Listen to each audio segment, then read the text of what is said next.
This week on Talk of the Town, we recap the Box Elder County Fair, while Colleen Johnson gives us some insight on what updates could be taking place at Midland Square. We also have football highlights.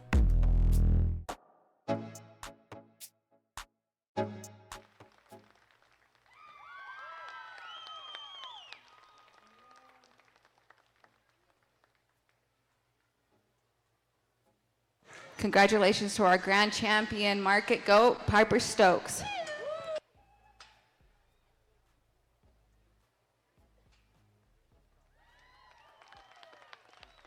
And congratulations to our overall reserve champion, Claire Schaefer.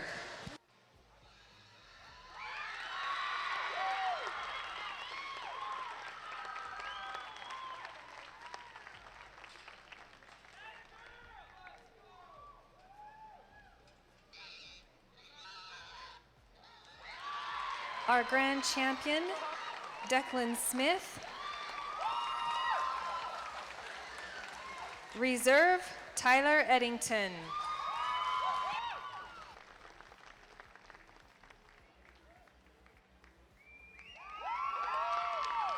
Looks like we have Gracie Earl will be our grand champion. And Stetson Morris will be our reserve champion.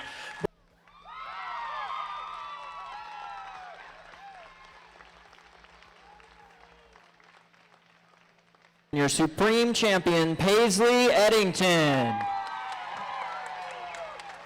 And your Supreme Reserve Champion, Corey Garn.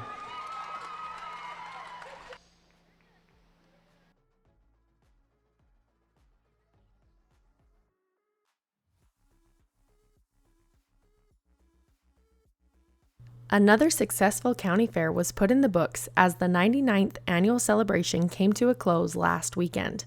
For 6 days, there was plenty of work, fun, food, and shows for all to enjoy. Many volunteered their time and efforts to make sure the youth were successful with their animals and other projects. After more than 8 hours of auctioning in 2 locations on Saturday, hundreds of animals were auctioned off, and due to the generosity of our many wonderful businesses, more than $2 million was raised. While there was so much good, tragedy did strike during this year's fair. Fairgrounds manager Jan Rhodes lost her home in a fire during her busiest week. A bright spot shone through this tragedy as many rallied around her during this difficult time and donated money to help her rebuild what was taken. There's so much good that happens in this community, even when circumstances are not ideal. The Box Elder County Fair is a good reminder of how much good we have here. We cannot wait for the 100th year celebration in August 2025. For many years, Jan has been the heart and soul of our fairgrounds, managing them with a commitment that has made them a central gathering place for all of us. This week, as our fair was in full swing, tragedy struck. Jan lost her home in a devastating fire. In a time of celebration, she faced a profound and personal loss, and now we have the chance to come together and support her as she has supported us for so long. Jan's contributions to our community are immeasurable, and it is now our turn to show her the same loyalty and care she has always shown to us. Let us rally together to provide the support and comfort she needs during this difficult time. Your help can make a significant difference in her life, just as she has made in ours. Visit www.bejlauction.com to donate. 100% of these proceeds will benefit her directly. Citizen service has always been welcome in Tremonton. With me today in the Bear River Live studio is Colleen Johnson. Colleen is a citizen who is well known for her offering service to improve Tremonton City. Tell us a little bit about how you have been involved over the years. Well, there's been a lot of years that we've lived in Tremonton, and we've grown to love it. We moved here in 1963. After we got through with Utah State and came over. My husband had a job here, and we moved here and loved it. There has been so many fun things that we have found about Tremonton. Originally, we're from Fillmore, down in the central part of the state, and we love that community. But we've grown to love this community. We've been here much longer than we were there. The involvement that we've had, my husband was on the Planning Commission early on, probably in the early 70s, and he really enjoyed that. And I enjoyed listening to the events and the things that they were discussing. It was very interesting, and so that spurred just a little bit more interest about the development of Tremonton and the sustaining of activities there. We've had a couple of businesses through the years, so we've interfaced with the public, and we've loved that. We've always been very supported with these, and so I've got just a little bit of feel about what businesses go through on Main Street and what the reception is and what the reception can do for a business. So I've been very interested in seeing that move forward. Through the years, I've worked in several different jobs, one of them being the telephone company, which gave me the opportunity to travel through the state, through 3 states. So I've probably traveled every little back road, a lot of the little communities I've driven through. New Mexico, Arizona, Utah, and Idaho was the areas that I was over in those at that time. In traveling through the small towns, I've noticed that some of them were thriving and buzzing with business, and others were kind of just there. You knew that they were surviving, but it wasn't evident too much. So some of those things I picked up along the way. And when the Midland Hotel burned down, it left such a scar on our Main Street. There were businesses that had gone away from Main Street because of that fire, and I think we as citizens depended on those businesses, and they were important in our lives. I was approached by the mayor and by Carol Rhodes also. She was part of our dream team, our beautification committee. And so as we moved forward and we were trying to find ideas that would help with the downtown, bringing business, making the town look inviting, and we come up with the fact that the Midland Square property needed to be fixed. At that time, there was just a gravel parking lot where many of our citizens would park their cars and go to work at Thykal and then come back and pick up their cars, which really was not an advantage it was advantage to them, but it wasn't an advantage to our business customers because those parking areas were dear to the business customers. We decided through the just research a little bit, and actually you learn a lot when you get into going into things like this about how important green areas are to downtown business. As like I say, as I was going through my travels, and I worked with a lot of the cities, I worked with the school districts, worked with the government on the job that I had with the telephone company and supporting that. So I was able to glean a lot of information about how important these green areas were in the towns. If you do the research on it a little bit, you'll find that in the 1600s, this bit of information was discovered, and that how important it was to have these areas in the communities. Consequently, with the projects that we were working on and the Midland Square repair and revitalization, we decided that would be a good project, is to fix that and bring a green area into downtown in hopes of revitalizing the Main Street. Along with that, as the progress went, and it was a 5-year project, we had zero budget. And we started with zero budget. The city was supportive, and when we really got in a bind, they would come forth and say, well, we can help with this. But most of Midland Square was by the participation of the citizens of town, the contributions and supportiveness that they offered to the committee, and they rolled up their sleeves. We didn't hire work done. We had citizens roll up their sleeves and move boulders and move rock and move all types of soil, everything. Anyway, the park was put together with the love of the citizens wanting to see things go forward. Along with that, we had asked Mr. Ace Christensen to put a Veterans Memorial in the park. In the process of that, he did an excellent job. Everyone that knew Ace knew that it would be right down to the finest detail that he would take care of, and he did. He did a wonderful job. Now, move forward to our current day. That park has been there for close to 25 years. And it's been a long time since I pulled up the memories of the fun things that we did. Our committee had enormous amount of enjoyment and fun doing this because we had the support of not only the city council and the mayor, but the citizens, how they pitched in and helped, contributed. That park was built by contributions mostly. The Veterans Memorial in current day and the park has become more endeared to people than I ever realized. Mm-hmm. They are protective of it. They love it. They want it to be there for the town.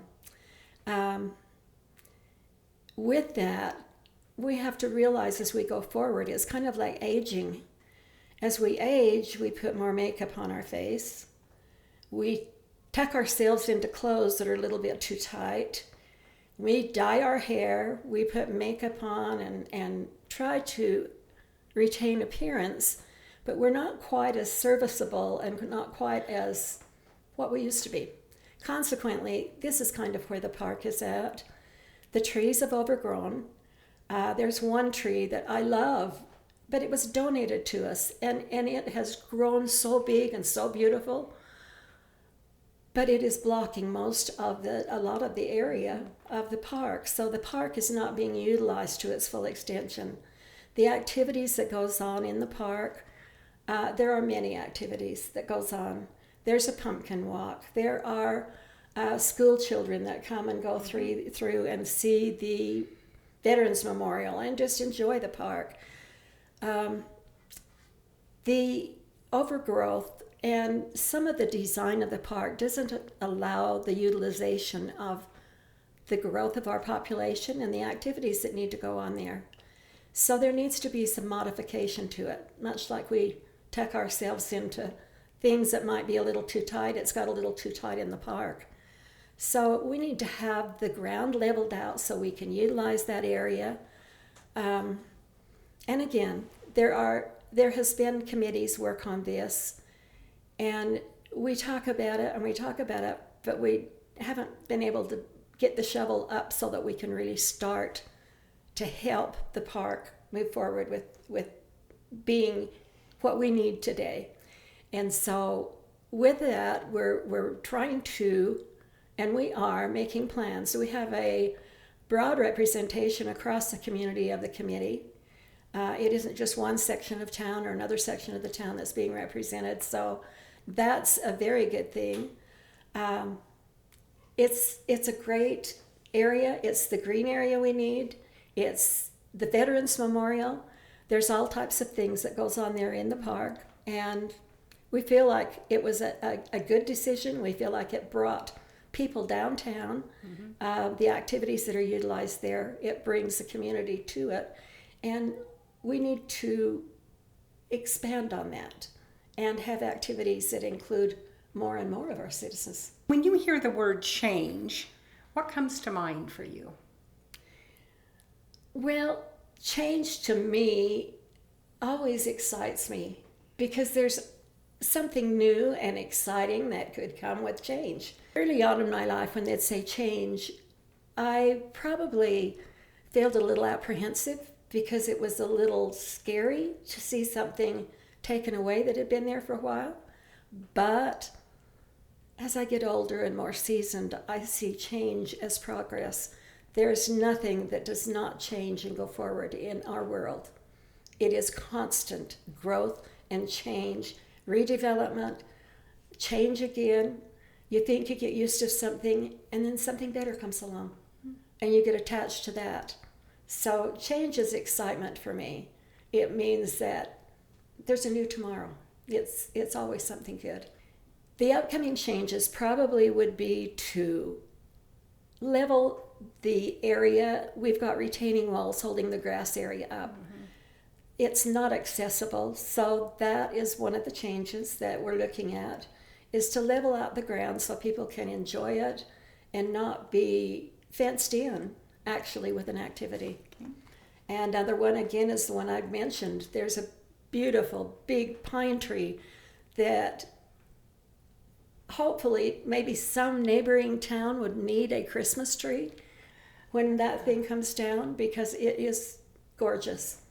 There are beautiful trees there that need to be groomed, need to be moved in order to move forward and replanted. And there's some beautiful plans that have been laid up by the city that have, and again, this has been being worked on for years, since the 1980s, of getting things moving and helping Tremont progress. A revitalized Midland Square can offer the youth something really special.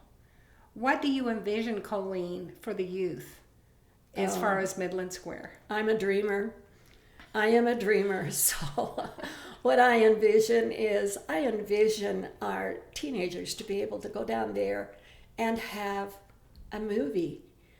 There's an amphitheater that we're looking at possibly putting into the square, and to be able to pull down a screen and have a movie and have them have a movie night. We don't have a movie in our town. Right. So maybe to have a fun movie night.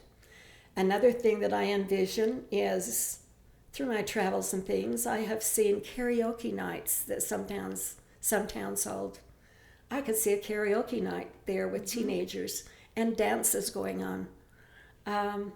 I could see school activities of having karaoke with the young children and letting them have karaoke or have a sing-along.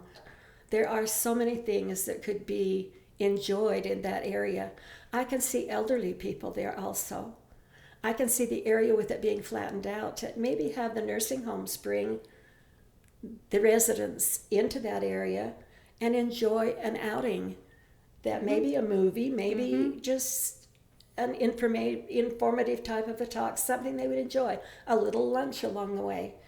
And even if you want to go as far as having a family reunion there, a wedding there, it is a beautiful area, and it would be very compatible with those things. What are some other changes that you foresee happening as you met as a committee? The plans, as I was asked to join this committee now, there had been plans laid up and studies done to see improvements on and open up the park. And so in doing that, some of these blockades, like the very large tree that's on the corner that actually could be a danger with a good strong wind coming through,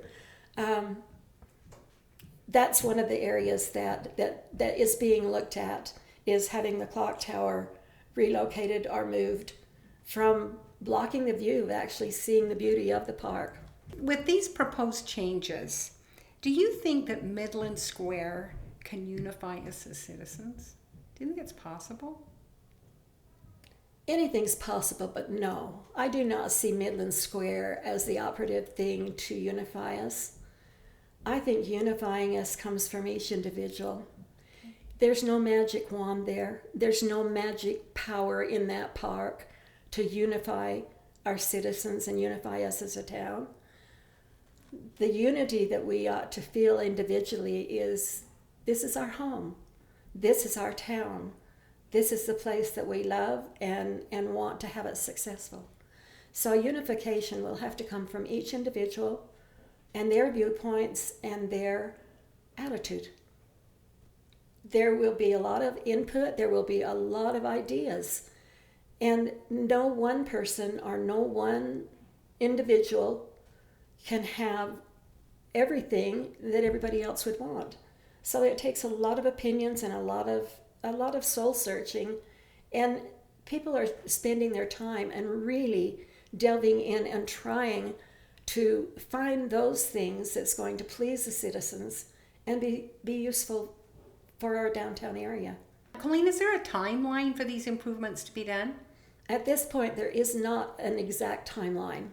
These things right now are being processed, and again, it will be taken to the city council. We're a subcommittee, we're decision makers in a way as far as proposing these changes, but we are not the final decision makers on that. So the timeline is a work in progress. This is an exciting time for Tremonton City. Continuous improvement is at the forefront. Thank you. I think the biggest thing is we've just, told them that we're all here for them, especially as a community. You know, this community is great, and we support our own.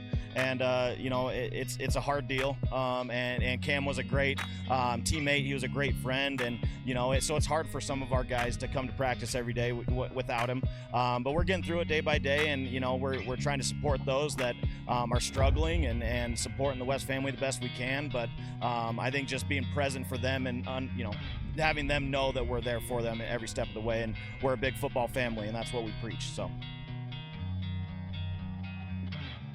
let's make some noise for number 75, Cam West.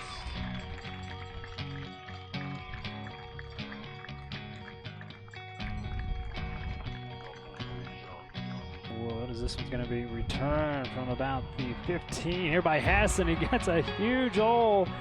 It's going to be siren back over to Gladen. Turns another good. Build it inside the 5 here by Hess. Had a good return last time. Going to change directions here. Can he get to the edge? Cuts it inside. Another good run back. Still on his feet. Crosses the 30. 6-yard line. First and 10. Kelly gonna run into trouble. Another sack here for Bear River's defense. Garrett Stone at the top. Ball popped up and gonna be caught here by Caleb, but he's tackled immediately by over the handoff. Tynan Jones with so much space, it looked like he didn't know what to do with it. He's off to the races and knocks that 0 off the scoreboard. And a great run, great hole by the line. Tide play. We'll take you down on the field for your Valley view. And a view of the game. Following the screen, 3 line off of the top. And Cash Avery from the middle to the outside gets to the edge. No huddle offense going back over to Cash Avery. And again, going to make one bad miss and catch him on a shoelace tackle. Another Frank Maskadoo first down, and that puts us looking to pass, going corner end zone, and there's Eli Breger for a touchdown. Eli Breger, touchdown. Again with our Valley View Granite. Different view of the game. What a catch. Breger up at the top of your screen. Another throw back over to Cash Avery. Makes one guy miss, bounces it to the outside, and will be tackled. Not after Frank Maskadoo first down at the 30-yard. 7 minutes, 24 seconds. Tyre back to pass. And finds his man wide open. Taking that in motion. From up the middle, and Tatum with a juggling catch. Kelly back to pass. Under pressure. Gonna be wrapped up and taken down by guess who? Daxton Bingham. Stevens in motion. Goes to the inside. Tyre back to pass.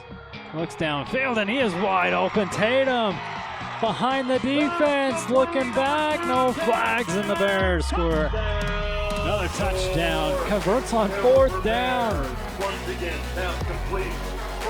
Tatum Stevens again just gets lost in the defense. See in our replay time, we'll take you down on the field. Again, nobody picks him up, just screaming down the middle of the field. You guys get another 6-point loss tonight. Take me through some of the emotions that you have and some of the thoughts. At halftime I told them that, they couldn't play worse. So, we had to fight back, and I just told them not to look up the scoreboard and do the best they can. And they did that, but it's kind of the situation of a little, too late, and we made too many mistakes in the first half to really put ourselves in a good position to win. And that's kind of been the theme the last 2 weeks. So we really got to get some leadership by our older guys and get going faster and be ready to play football from the first kickoff. And so obviously any turnovers too much, but you guys had 5+ turnovers. Take me through that and how you're planning to clean that up for Box Elder. Yeah, ball security is always an emphasis for us, and so that's just unacceptable from our team. So that'll be addressed in practice, all 4 days, and that needs to be cleaned up. And our quarterback's still working through some things as a first year starter, and so we'll clean that up in the film room. And you just got to eliminate mistakes, and we have the capability to do it, and we just need to clean up the things and be ready for it. So. And as you mentioned, a much better second half. What were the things you were happy to see tonight? Just fight from the kids. I thought defense played well, especially in that second half, and they stopped what the Cedar team wanted to do offensively and get them out of rhythm. Offensively, I thought we made some plays and got it to our playmakers, and and our guys stepped up when they needed to and converted. So. And then on your defense, several players step up, but tell us a little bit about Daxton Bingham and what he brings to the team this season. Yeah, he's hard to block. He's kind of a tiny guy in there at linebacker, and he's not very conventional, but that kind of what makes him great. And he's always fired up to play, and you see that in the winter and in wrestling, and he's just an all-around great athlete. And I'm not worried about him being ready to go from the get-go. It's just getting the rest of the 11 ready to go as well. So he had a great game, and I'm always proud of how he comes out and the energy he brings to our team. And then Barons gets hurt in this one. Do we have any update on him? It'd probably be day-to-day next week, ankle, so, those things are tricky. It'll be evaluated on Monday, and we'll have to probably make a game-time decision on Friday. And then obviously a big one next week with the county rival. Tell us what you guys got to do, be ready for that, and what we can expect. Got to eliminate mistakes. We got to clean it up, and I like our chances, if we do those things. But again, it goes back to our leadership and how we practice Monday through Thursday. So, we'll find out about 7-10 next Friday if we're ready to go. Here on your screen for bringing you this coverage here of the Bear River Athletics. Next week, we feature local business Willow Rose as we gear up for another farmers market event. Tune in weekly to see what else is new on Talk of the Town.